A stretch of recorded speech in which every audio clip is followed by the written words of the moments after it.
이번에는 전현희 국민권익위원장 만나보겠습니다. 현안이 여러 가지가 있죠. 민주당이 어제 당 소속 의원 전원의 부동산 투기 의혹 전수조사를 의뢰를 했고요.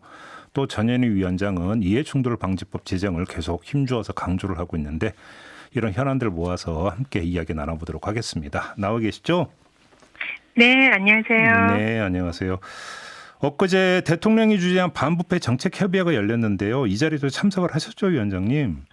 네, 권익위원회가 간사 기관으로 제가 사회를 맡았습니다. 네, 언론에 보도된 거 외에 혹시 대통령이 따로 주문한 건 있었나요?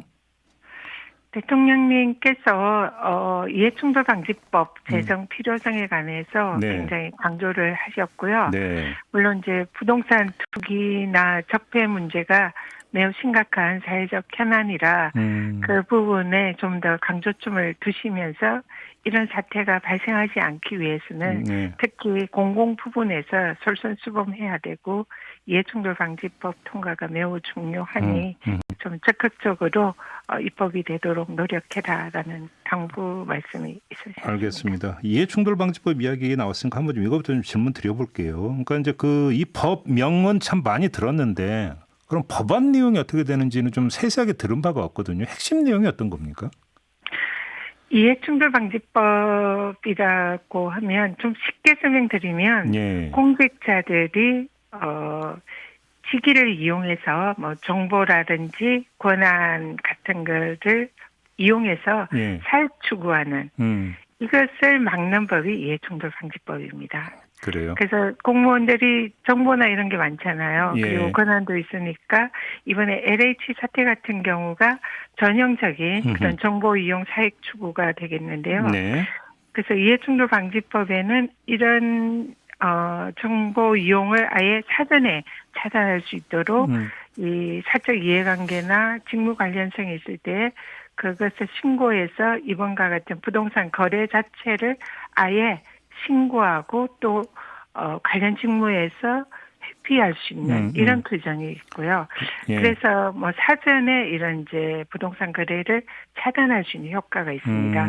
그리고 또 실제로 이런 거래를 해서 재산상 이익이 생겼을 때는 그 재산상 이익을 전액 몰수 추징할 수가 있고 또 이런 행위 자체를 최대 징역 7년 이하의 네. 이런 강력한 형벌을 규정하고 있기 때문에 이런 행위 자체가 아예 발생하지 못하도록 사전에 차단하는 법이고요. 또 중요한 것은 뭐 채용 비리라든지 또 권한을 이용해서 뭐 가족 등 이런 수의 계약하는 네, 이런 사례 이런 경우에도 아예 원천적으로 할 수 없도록 규정되어 있는 법이 이해충돌방지법입니다. 그러니까 결국 핵심은 직무상 비밀을 이용해서 사익을 추구하는 행위를 방지하고 걸리면 엄단한다 이런 거잖아요. 맞습니다. 자, 그런데 이제 그럼 핵심은 직무상 비밀 범위를 어떻게 둘 것이냐. 이 사람이 직무상 비밀을 이용했다고 어떻게 그러면 증명할 것이냐. 이 문제 아닌가요, 그러면? 네, 그렇습니다. 지금 현재 법안은 직무상 비밀의 경우에 네. 여기 이제 사익 추구 행위를 처벌하게 되어 있는데요. 예. 이 직무상 비밀이 현재 대법원 판례 등으로 보면은 좀 아주 좁게 해석되는 그런 부분이 있습니다.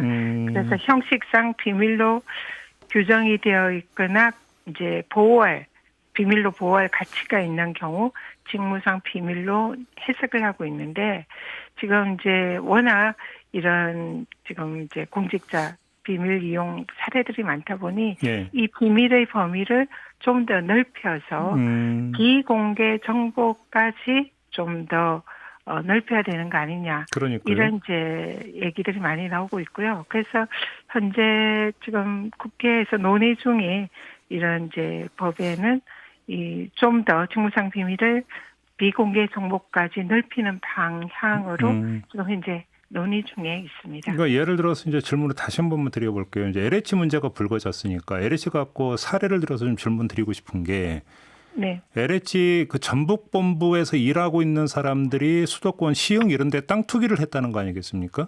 그러면 어떤 시흥 신도시 예정지와 관련된 정보는 전북본부에 있는 직원들의 직무상 비밀은 아닐 거 아니었겠습니까? 일단 LH의 경우에는 네. 부동산 그 땅이나 주택에 관련된 업무를 주 업무로 하는 기관이고요. 네. 그렇기 때문에 이 해석상 전북이라 하더라도 시형에 관련된 그런 지역의 그 부동산 정보도 직무상 비밀에 어. 해당할 소지는 있습니다. 그러면 잠깐만요, 위원장님. 그럼 여기서 직무라고 하는 것은 나의 직무가 아니라 내가 소속돼 있는 기관의 직무 이렇게 이해를 하는 게 맞는 거죠? 그렇게 해석할 수가 있고요. 판례에 의하면. 예, 근데 예. 이 부분이 정확하게 엄밀하게 이 법에 규정이 되어 있지 않고 해석에 따라서 나눠지기 때문에 그게 핵심 좀 문제잖아요, 더, 결국은. 예, 그래서 좀 더 이 넓게 예. 포괄적으로 규정을 하는 것이 논의를 진행 중인데 다만 재형법정주의라든지 법의 명확성, 구체성에 조금 문제가 있지 않나 이런 것 때문에 논란이 있는 부분이기도 합니다. 그러면 직무상 비밀이 아니라 내부 미공개 정보 이런 식으로 범위를 확 늘려버려야 되는 거 아닙니까?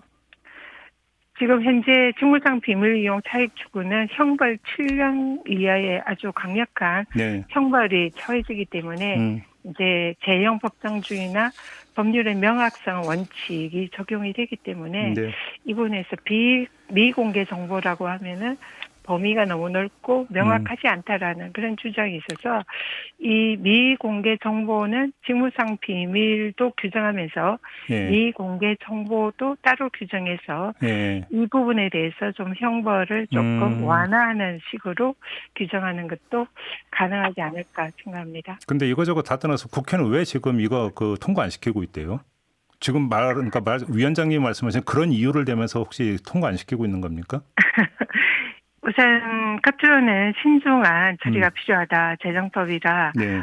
좀 더 많은 쟁점이 논의가 되어야 된다. 네. 그래서 그중 이런 쟁점도 포함이 되어 있는데요. 네. 실제로 이 법은 이미 2013년부터 무려 정부 또 의원들 포함해서 15회 가까이 이제 법이 제출이 돼서 그동안 10년 가까이 논의가 되어 왔습니다. 그러니까요. 이미 충분히 쟁점과 또 여러 가지 그 검증이 완료가 되어 있는 법이다 볼 수 있고요.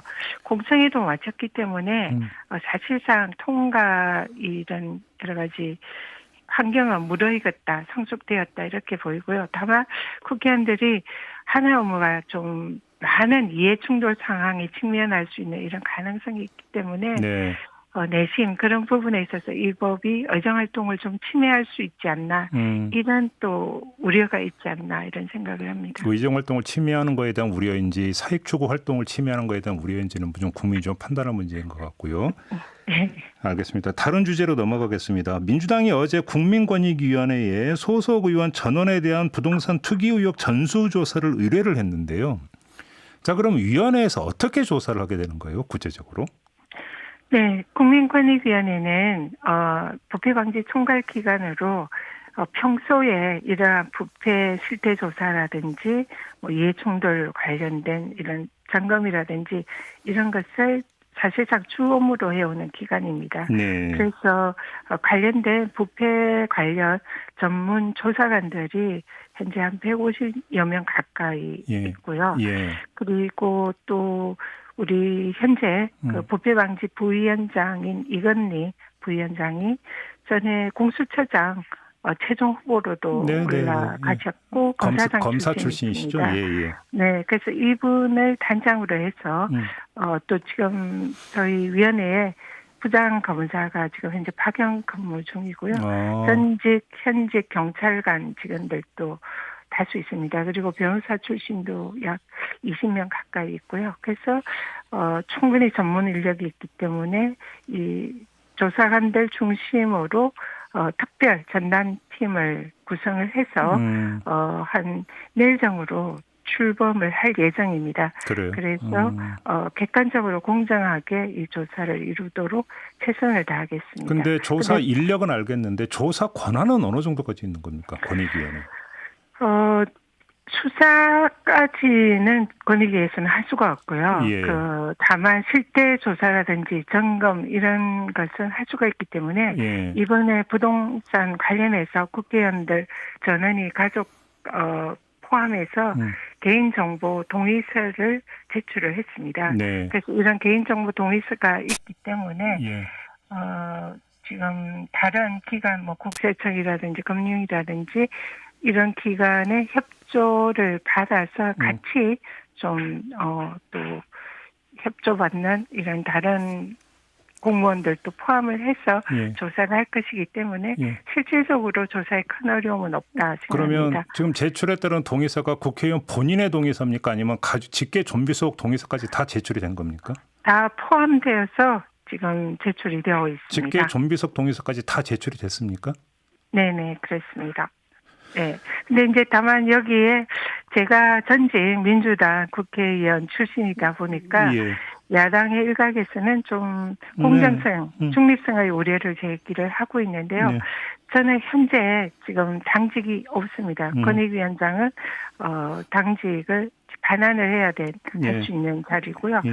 또 혹시나 이런 우려를 불식하기 위해서 이미 어제 이해충돌 방지를 위한 사적 이해관계 신고서와 직무 회피를 하겠다라는 예. 그런 신고서를 제출했고요. 예. 그래서 저는 이런 회피 신청을 했기 때문에 이 관련 전수조사 업무에 일체 현재는 관여할 수 없다라는 점을 분명히 말씀드립니다. 그럼 뭐 김태년 민주당 그 당대표 권한대행이 위원장님을 향해서 개입도 하지 말고 보고도 받지 말아달라는 요청은 다 수용이 된 걸로 이해를 해도 되겠네요. 그러면 네, 그 요청을 하기 전에 제가 이미 그런 조치를 했고요. 알겠습니다. 실제로 공정성을 확실히 담보할 예정입니다. 그런데 민주당은 조사를 의뢰했는데 국민의힘은 의뢰를 안 했는데 이건 어떻게 생각을 하십니까?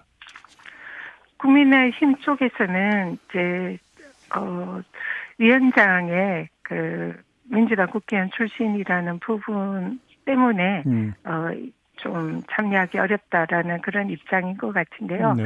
방금 말씀드렸던 대로 저는 직무에서 완전히 회피되고 조사단 중심으로 객관적이고 독립적으로 조사가 이루어질 것이기 때문에 네. 국민의힘도 여기에 권익위의 조사를 마다할 이유는 이제는 없다 이렇게 생각합니다. 알겠습니다. 마지막으로 한 1분 정도밖에 안 남았는데 요거 좀 여쭤볼게요. 지금 그 어제 권익위원회에서 김학의 전 법무부 차관 긴급 출국 금지 관련 그 공익 신고에 대해서 이제 공수처에 수사 의뢰를 하지 않았습니까? 네. 이게 이제 공수처로 가는 게 이게 이제 법의 어떤 규정에 따른 겁니까? 네, 그렇습니다. 지금 부패방지 국민권익위법과 그리고 공수처법에 따르면 이런 고위공직자, 검사나 뭐 장차관 관련 고위공직자의 경우에는 공수처 수사 대상이고요. 네. 또 대상 혐의 법률이 출입국 관리법 등을 위반해서 직권을 남용했다라는 이런 내용이기 때문에 이 부분은 공수처의 수사 대상입니다. 그래서 원칙적으로 이 부분에 대해서 사실관계와 법령 검토를 2달 가까이 거쳐서 권익위의 전원위원회에서 공수처로 이첩하는 걸로 결정을 하였습니다. 알겠습니다. 자, 위원장님 말씀 여기까지 들어야 될 것 같네요. 고맙습니다. 네, 감사합니다. 네, 지금까지 국민권익위원회 전현희 위원장과 함께했습니다.